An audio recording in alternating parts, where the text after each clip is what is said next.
Hello and welcome to this episode of Community Connections, airing right here on OROMIA11. I am your host, Anna Orr, and today's guests are Timothy Squalls. He is the Director of Community Outreach, and Jacob Bell, who is the Executive Director of Family Freedom Center. Welcome to the program, gentlemen. Thank you for having us. Hello, thank you. Now, you guys are here to talk about the work you guys are doing out in Duluth, Minnesota, with the community there. For people that are not familiar with the work of Family Freedom Center, can you kind of talk to us about what that is? And I'll open that to either one of you. Absolutely. Well, first of all, thank you so much, Anna, for having us. We're really excited to be here, coming to you live from Duluth, Minnesota. Family Freedom Center was founded in 2016, really to be a resurgency and a momentum in the Central Hillside neighborhood, as well as the greater Duluth area at large, to move forward opportunities that are directly tied to the success of our people.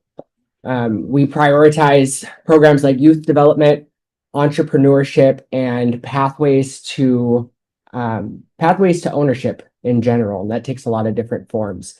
And we do all of these things as a way to transform poverty into prosperity. The origins of our organization come from actually a program within Community Action Duluth. And for those of you viewers who aren't familiar, Community Action, the initiative itself was founded in the 1960s to 1970s as a way to fight the war on poverty. Actually, President Lyndon B. Johnson officially declared a war on poverty during his term because it essentially was plaguing our communities, and none felt that more than communities of color throughout the country. And so from the beginning, our organization was a way to engage Black and Brown families in Duluth to have culturally specific conversations about the aspects of poverty and how do we create prosperity in our community.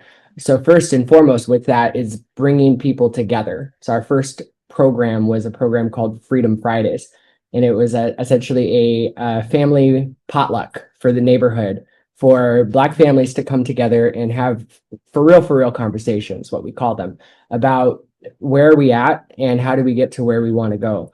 From that time, back then, that was the first, I'd say, official program or organization that was Black-led in Duluth. Over the 100 plus years that there's been Black families in the Duluth area, there's never been a culturally specific program or even a place for these families to gather. So when that Freedom Friday program happened, I don't think anyone was expecting it to have quite the impact that it did by providing a inclusive and safe and empowering space for Black families to come and talk about the things that are important to them. That was all back in 2016. In 2018 is when we became actually the first Black-owned organization in Duluth and first Black-led nonprofit, which is a really interesting fact because, like I said, for the 100 plus years that families have been out here, there's never been a Black-led business or even organization of this magnitude. And so since then, we've just been running full steam ahead because those conversations that we had with families back in 2016 really started giving us pathways of steps that we need to take to create more wealth and ownership within our community. I won't go into all of our programs right now, but I just think it's important for folks to understand that this started as a safe and inclusive space to have conversations about building wealth. And now it's grown into a multifaceted organization that is really surrounding those topics. Tim, talk to me about the demographics in which you guys serve. When I think about Duluth, I believe just like anywhere, we are everywhere. People that look like us, Black and Brown people are everywhere. But you all have been doing this work since 2016. What does the population in which you guys serve tend to look like? The Hillside community is such a diverse, it's a beautifully diverse community. We have our Black and Brown people, we have Caucasian people. It's just a perfect mixture of kind of everybody, with As far as ratio goes, we're just all in there together, serving each other, and then you have beautiful organizations like ours being able to make sure we stay closing in on the wealth gap and keeping our people growing within this community. So yes, it's a mixture of sort of everything, but we got quite a bit of brown and our black and brown people too. Now, you know, we here at OROMIA11 have a large connection to the East African population. Is there a large group of the East African population out there in Duluth with you all? I wouldn't say large, not large enough, to be honest. I've spent a lot of time in the metro area, and there's a lot of African communities out there.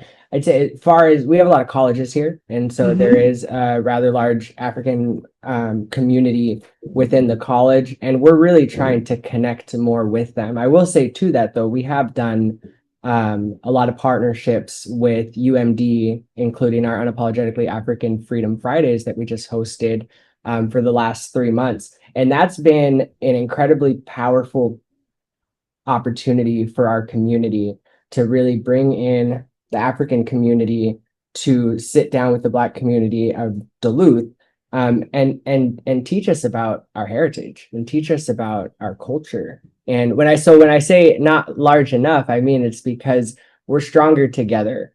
And I think that as more families start to move from the metro area up to these parts, which it is growing, we hope to see more of that resurgency of really getting in touch with our heritage and with our culture, and understanding that our history does not start with slavery, as often is taught in our schools and our kids. And these are the stories that we've heard of. This is where our community comes from, but understanding that there's so much wealth and power and ownership behind that period of time that extends for thousands and thousands of years. And so we're getting closer is what I'm saying. Duluth in general is historically siloed. And so you have different groups of people in different areas of the town that don't really connect. And we're all about breaking those barriers down and building more connections to the communities around us. And so I'm really excited with the work that we've done this year in specific, about building more relationships with African communities out here. And I think there'll be a lot more opportunities like that to come. It is my hope in doing this interview that someone in your community or someone within the Twin Cities is watching this and going, there are people that look like me that are closer to my culture than maybe what I'm traditionally experiencing here in Duluth. And I can connect with these people and have some community. I think that's very important. That would be great. What I really hope people understand is that Central Hillside, the neighborhood that we're in, is unlike any other neighborhood in Duluth. It is the most diverse neighborhood by far. It has the highest concentration of Black and Native families, 3-4 times that of most neighborhoods around us. And this has become our hub. This has become the hub for our community from Duluth as a whole, because it's a very long town. The city itself is like 22 miles long. And so we do feel separated often. And so we really do encourage families to come to Central Hillside, to be a part of this community and to be a part of what we're doing. I think most people would be very surprised when they get here just to realize how strong our community is in Central Hillside. I think that's well said, Jacob. Now, you spoke earlier about the 4-prong approach you all use at Family Freedom Center to execute the programs and services you guys are offering the community, from economic development through micro businesses, developing family self-sufficiency, youth and family programming, education, intersection of race, poverty, and class training. What led to those specific focal points? Because I think those are very important, and you can see a need for all of those currently. But to think back to 2016 and say, this is the way we're going to reach our community and we're going to service our people, I think has to be a larger vision than just what we hear. Absolutely. I think I can kind of tell a little bit of the history, but I'd really love Tim to come in and explain the future of what we're doing, because from the beginning, Family Freedom Center has been led by us and for us. So from those first days of those dinners with about 80 to 90 folks coming together and having these conversations, we can honestly say that Family Freedom Center is steered by our community. Those 4 focus areas, which are the pillars of our organization, it wasn't created by some think tank or some small group of people. It was really based off of thousands of conversations between families of what is important to us. And when you look at the 4 pillars, the family self-sufficiency, economic development, youth and family education, and training on the intersections of race, poverty, and class, this is all built to be what's called a power model, and a power model for the family. We are a multi-generational organization, right? Family is the first word of our name. We believe that for a community to be successful, the family itself has to be successful. And in order for the family itself to be successful, every member of the family has a role to play, from the babies to the elders. Everyone has a job to do to contribute to the success of the whole, but understanding all the different dynamics that go into family and what family really looks like, we have to look at it as a unit and from a larger perspective of how that family interacts with the community that they're in, how that family fares in the community that they're in, and more importantly, what that family owns in terms of a stake in their community. And so we've gone through a lot of evolutions as an organization in terms of the different activities and programs that we do, but we've always stayed true to one concept, and that is our families steer the programs. And so the things that even the youth and the elders and the adults and the parents and the entrepreneurs come to us through a series of conversations that Tim actually leads, helps us really define who we need to be and when we need to be it, to make sure that we are successful as not just an organization, but as a community itself. And I think that those conversations, which Tim, I'm going to ask you just to share a little bit about how those conversations work and what we're taking away from them in terms of how we steer our organization moving forward, if you wouldn't mind. Definitely. Our main goal is to be the heart of the Hillside community and spread. And a lot of that has to do, or it comes from the conversations that Jacob is talking about, like our program called Coffee and Conversations, where we bring out our elders, or it started with elders, and now it's growing into a more diverse age group of people, coming and talking about community affairs, expressing thoughts on world affairs, just building stronger community connection. And our biggest focus is being a place where you can safely do that. A word that we stand on and use a lot is unapologetically. And that's what gives people the feeling of safety and the feeling of home. And even though those groups are diverse, it's a welcoming place for our brown and our black people, but everybody likes to join because of the safety that we assure everybody, because of the heart, the love, the openness, and that's basically our motto. Come here, be you, but let's build a better us. And I see this place like just in. We're not even at a start, but we're pumping at such a good place for our community that the growth is going to be exponential, as it already is, but we're just getting started. We're just getting started. We have so many programs that we use to focus on just involving community members in growth. We have a program that we call SALT, and that's where we try and reach out to people of every age to come in and let's talk about policies going on. Let's talk about what's going on in the school. Let's talk about how we can build better financially, and then let's act on that. And it's we're about getting people excited. So we're pushing towards a brighter, more equal future. We're making it realistic though, with action. What has the community response been to the programs and services you guys are offering through Family Freedom Center? You know, our community is not shy, I'll tell you that. In terms of participation response, I'd say that it has become painfully honest how long places like this have needed to exist but did not exist. You know, even in the first 5 years of Family Freedom Center operating, it was the watering hole for our community, the only watering hole. It was the place where families from all across town could come together and call it home, and it's ours. You know, that has evolved exponentially over the last 5 years to now we have more places in Duluth, more organizations, more Black-led organizations in Duluth that in a lot of ways started at FFC. This is the communal space where we come and flesh out our ideas. And I'm so excited and proud to be able to say that we're not the only Black nonprofit in Duluth anymore, you know. And I think that that's the response that we look for and that we want to see in our community. You know, we still got a lot of people coming in every day, you know, but also we're spreading out throughout the larger community as a whole, and we're taking ownership of different spaces, whether it's homes or businesses or nonprofits or organizations or institutions.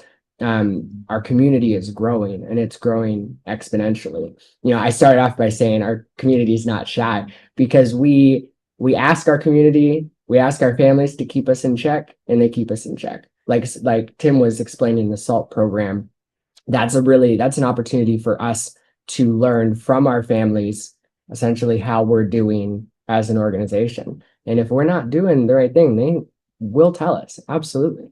And when we are, we get our props too. And I can say over the last couple of months, it's been really great for us to get that feedback because we were the first, we won't be the last, but we do still want to be the trailblazers in this community and the ones that are breaking down the barriers for the future generations to come up and build.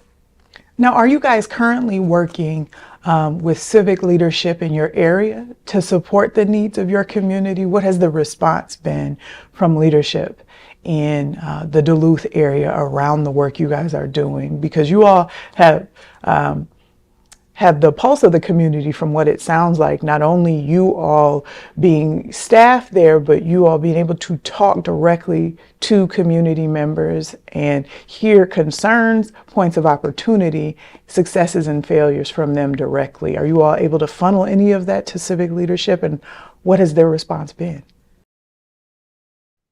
Would you like Tim to explain our relationship with the city maybe and the conversations we had this week, or just I should say the connection that we had this week?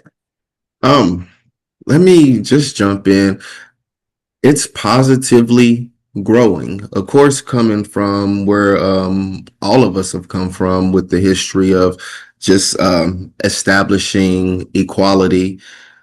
We're finally on a path of we're getting somewhere, and that, you know, Duluth it's different because of the heart, but it's really no different than anywhere else where we seen opportunity, we took opportunity, and now I think we just no, well, not think I know, we just had a meeting where we had the city come out and tour our spaces. People are getting excited. I just had a summer of I threw a couple. I teamed up with the city and we threw a gun violence event and a couple other things. So they see us moving, and they see that we do it very, very business. But at the same time, one thing about Family Freedom Center, we love to have fun and feed people. So while we're getting attention and we're making waves, making moves, making progress. We're getting everybody excited, and that's including city council members. I think we had our mayor come out. Well, I know we had our mayor come out. We've had a few people come through here. So yeah, I would say partnership is the first thing that comes to mind, and we need them as much as they need us to keep growing. That's what it's about, growth, and it's actually happening. So progressive. Things are very progressive. If I could add just to that, because thank you, Tim, you explained it perfectly. It's growing. But I think your viewers should understand what the legacy of the Black community is in Duluth from a narrative perspective. I'm not talking about the real legacy, but I mean the narrative of what's been written for us. Normally, when you go to a city, you see monuments, and the monuments are in a lot of ways the history of what is important to the people that are there. Like, for instance, we have the Leif Erikson monument, which was the first person from Norway to discover the shores of Duluth and to build a fort. And there's a huge statue of Leif Erikson out there. Duluth has one monument for the Black community, and that's the Clayton Jackson and McGee Memorial. These three gentlemen, Clayton, Jackson, and McGee, were three men that were falsely accused of rape of a woman in 1920, and they were arrested, and then a mob came and pulled them out of the jail cell and lynched all three of them, only to later find out that these men were completely innocent. And I just find out they knew. That is the city's history of the Black community. And it's built up in a way, like never forget and, don't remain silent. But when you really start to think about it and think for the 150, 200 years that Black people have been out here, we've had educators, inventors, teachers, musicians, poets, artists, discoverers, people that have they're founders of the city as a whole. They have built this city up, and there's generations and generations of Black families that have contributed to the success of the city. And the monument that we have is the tragedy and the affliction and the pain that our community has endured.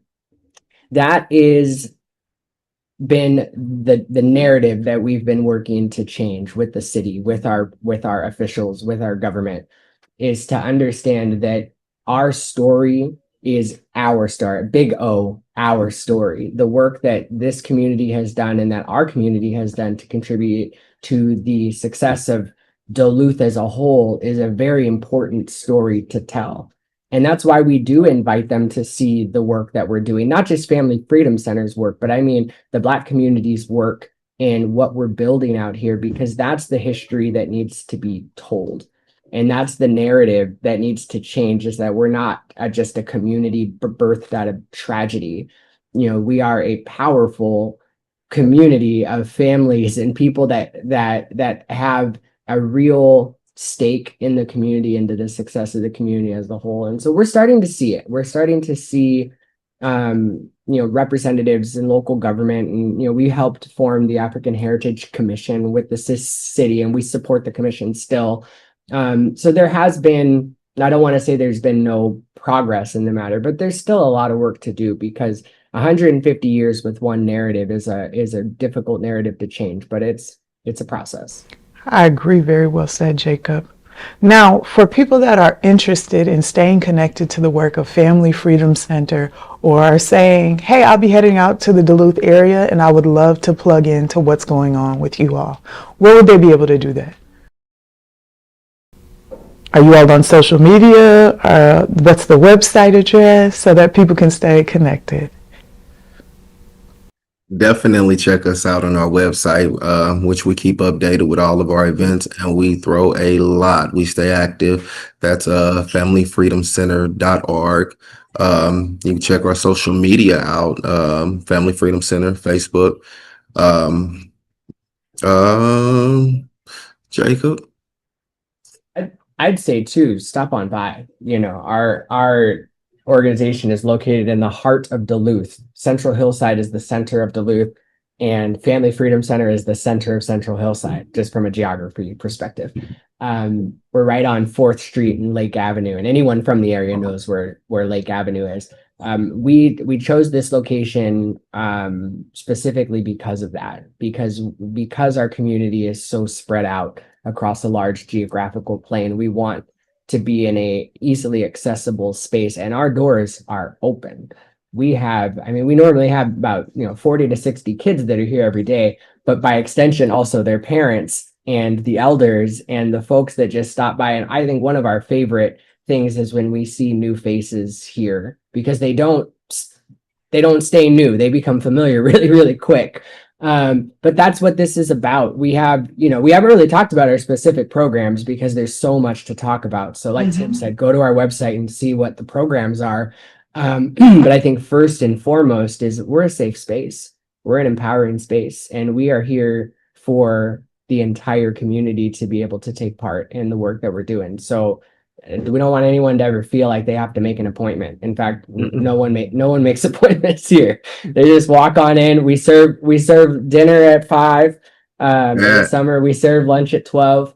And it's mainly for the kids, but the parents come and eat too, because that's Come really what hungry. it's about. Yeah, that's what it's about, is a space that belongs to us. I think that is beautiful. We all know that food is the great unifier. So it's nice to know that there is somewhere where people can come and break bread, but also get a chance to meet their neighbors and build and foster community. That's what we do. We love to feed and we love to fellowship. So our doors stay open, and everybody here, we're welcoming. We love to welcome people in and make sure that people know that, hey, you're family. We're family. Now, Tim, you talked about the array of events you all throw throughout the year and that you all stay busy. You all have something coming up here in the month of September. What can people expect if they come and attend this event? Well, we have a couple things coming up in September. We have our merch up coming up, and it's a pop-up shop for our aspiring entrepreneurs and even established entrepreneurs. And basically, that is your, I would say, party in the park full of shopping of the most unique things. There's a lot of talented creators in the Hillside area and beyond. We don't just deal with Hillside entrepreneurs, but our focus is on just people being able to come out and sell their craft, sell their gift, establish their business, make connections. And it's a beautiful thing because we also got the barbecue going and the music going. So again, we're handling business and providing the opportunity for these businesses to get established and build while having a good time. So it goes right back to come to expect to get fed and fellowship with our wonderful community members. I'm And gonna put you on the spot real quick, Tim. That event's on the 21st. Can entrepreneurs still sign up to vend? absolutely. Okay. You can reach out to me, Tim144 at familyfreedomcenter.org, and I can get you set up. We pretty much try and help, especially aspiring entrepreneurs with everything that they need just to make it as professional as you feel you need to be. We're there right along with our entrepreneurs every step of the way. I started with Family Freedom Center as an entrepreneur, needing help. And man, when I say the step-by-step professional process, it inspired me so much that I wanted to be on the opposite side of that spectrum. So I encourage entrepreneurs, if you dream of taking your business to the next level, come do it with us. Come do it. We'll get you a spot and get you introduced to the community. Now, for people that want to attend Merch Up, is that event free and open to the public? It absolutely is. And then what is the all address of of the our location? All of your events are. I heard you, Jacob. So the Merch Up event is in Hillside Community Park, which is across the street from us. So the park itself doesn't have an address, but our address is 310 North First Avenue West, and it's across the street in the park. But if there's time, I wanted to just mention 2 more other events that are coming up. Please do, Jacob. Our Freedom Friday event, and if you remember, that's the first program that we ever created. It's been running strong for almost a decade now. That's on the last Friday of every month, with the exception of October. And it's a neighborhood gathering. It's neighborhood dinner and programming and fellowship. And so that will be on the last Friday of this month. And I don't have my calendar open, so I don't. That's the 26th of September. And then lastly, our annual Big Tent event is on October 10th. And I know that's a couple weeks away. But that is essentially a culmination of all of our programs, all of our resources, as well as all of our partners' resources and all of our stakeholders' resources coming together at our community garden, Freedom Farms, to really get families prepared for the winter. Winter out here is brutal. It's isolating. And it's also just simply cold. And so it's a chance for us before the first snow hits, to be able to make sure that our families have all the resources that they need, but more importantly, all the connections that they need to get them through the colder months. And so that is on, is it October 10th? The second Saturday of October. It could be the 11th or 12th. It's the 12th. But it's the 12th. Thank you, Tim. But that's not, they can folks can find out about it on our website. And that, like all of our events, is free and open to the public. And I think that is probably the best introduction that we can give to our community as a whole, is when they see what we're doing under the big tent. So definitely folks should come out and see what we're about at that. And just a correction, I'm sorry, Jacob, it's the 11th, October the 11th. October. Thank you. So people definitely need to go to the website and look at the calendar or the event portion on your website so that they'll know when they should be packing up and getting ready to go to the big tent event, Merch Up, and the First Fridays, to keep up with what's going on in their community and stay engaged with their neighbors, which I think is very important. Absolutely. Absolutely. I just want to thank both of you for joining me today and sharing the work of your organization, and hopefully encouraging somebody to step outside of their comfort zone and start leaning into the people that are around them and the program that exists to help uplift and build the community in the Cedar Hills area. And Duluth as a whole, I think, is better because Family Freedom Center exists. We appreciate that. Thank you so much for having us. Absolutely. Unfortunately, that is all the time that we have for this episode of Community Connections, airing right here on OROMIA11. As always, I am your host, Anna Orr, and I look forward to connecting again with you soon.